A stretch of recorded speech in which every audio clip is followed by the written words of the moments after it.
ran away from Hazrat Sahib. Because in that half a second, he'd stripped my heart bare and he took it. Nare Takbir, Nare Risalat, Nare Tahkeem, Mahri de Nare, Shadpur de Nare, Kalyal de Nare, Nare Haidari. I spent all night thinking about that half a second. And the next day I decided to pluck up some courage and to see him again. So I did. I spent the next day with him, and then we came to the Uz, which was held here. I saw all the Sunnis, same uniform, Allahu, Durood Sharif. I was captured, totally captured. So then I was advised that all I had to do was just put myself in the presence of Hazrat Sahib. I didn't have to do any work. I didn't have to do any thinking, any exercise, any reading. All I had to do was present myself in front of him, and he would do everything. I put it to the test. 12 months later, I'm still presenting myself in front of Hazrat Sahib. I still haven't read anything. I still haven't used any brain matter. Still haven't done anything physical. But there's been a significant change. People used to call me the biggest hooligan. Now look at me and smile and say, what's happened to you? I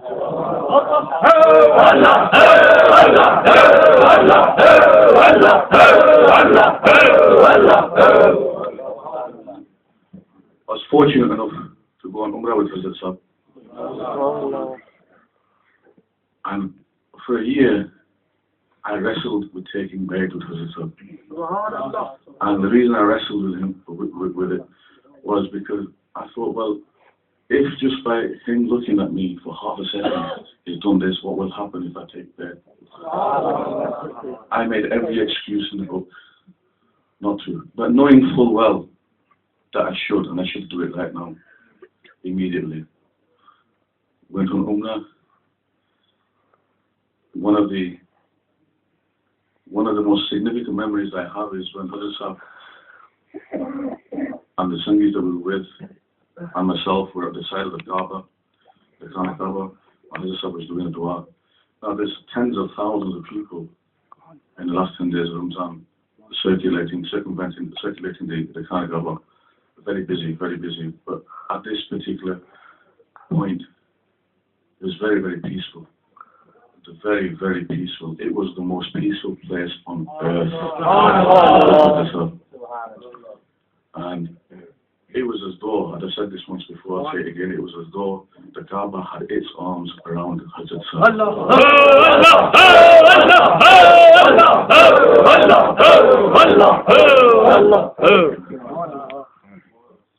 After we came out of the Haram Sharif, one of the Sangis from Luton, Sufi, he sat over there. He said to Hazrat Sahib, we're going to get some water, Zamzam Pani. Who's going to accompany you to the hotel on your own? Hazrat Sahib smiled at us all and he said, didn't you see him? And he said, see who? He said, did you not see the Grand Sheikh? He was right with us all.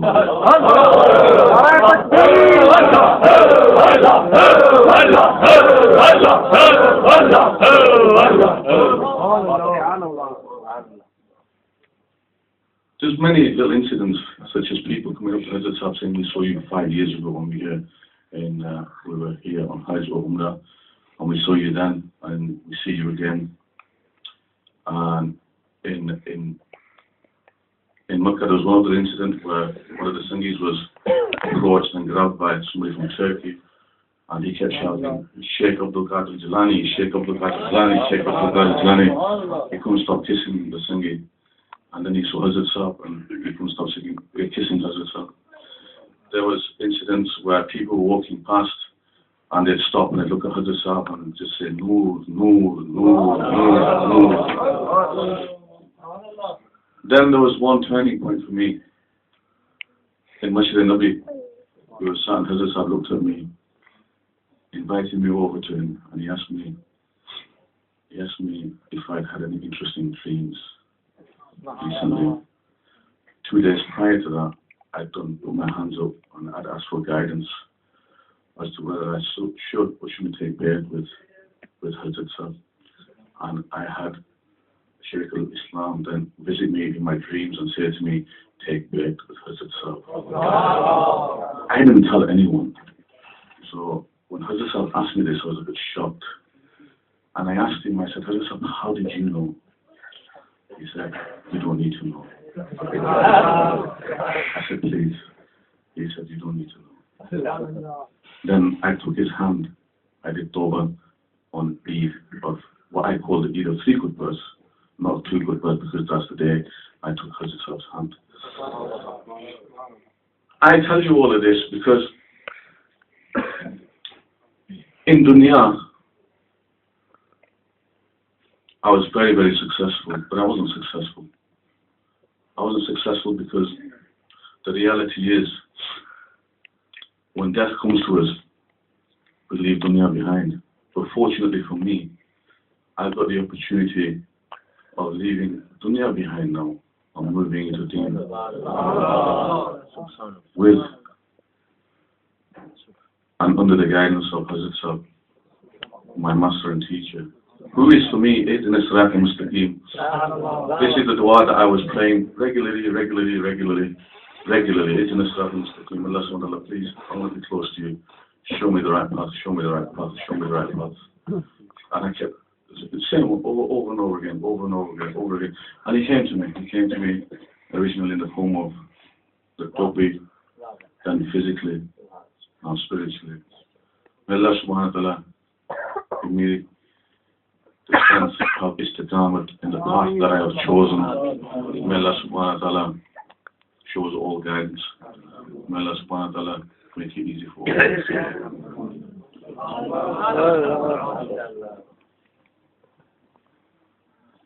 Jazakallah khair, Sufi Naisam. That's why Allama Rahmatullah alayhi, he said, Nagahe Zalime wa tahsil zeki, Badalti Hazaron ki takadir zeki. And Allama, who was a great scholar in a term of dunya, and a man who had a wealth of dini knowledge, he said, I have seen that power in the sight of the friend of Allah, that with one glance he changes the qismat, the fate, the destiny of thousands. Which is why the noble messenger, alayhi salatu wasalam, he said, beware of the sight of the mu'min, for he sees with the nur of Allah. And this is the reason why we particularly come to these gatherings. Alhamdulillah, there are mehfils of Miladun Nabi sallallahu alayhi wa sallam, mehfils of Darood and Salam, Zikrullah, Zikrul Nabi sallallahu alayhi wa sallam, in our own towns and cities. But the reason we come to these particular gatherings is that there is normally an individual who is connected to Rasulullah sallallahu alayhi wa sallam, an individual who is receiving from the noble messenger alayhi afdalus salatu wa salam. And the thing that makes these gatherings different from other gatherings is that in these gatherings there's the presence of the friends of Allah. And where we sit in the company of the men of Allah, alhamdulillah, we have a connection to the Holy Prophet sallallahu alayhi wa sallam. And this energy, this spirituality, this faizan comes from the city of the Prophet through the golden chain of Silsila Aliyah. And the Shaykh, as Sufi Naim Sahib, in a much better way, has said than Nachiz could. In one glance, he does so much in the sense that in one glance, as Allama said, with that one glance he can change the destiny and the fate of thousands. But it's up to us, with the fadl of Allah and through the blessings of Allah and the du'as of the Mushaykh, that we come to these gatherings with an open heart, with a heart full of love, sincerity. We come to these gatherings to ask forgiveness from Allah Azza wa Jalla for our past sins,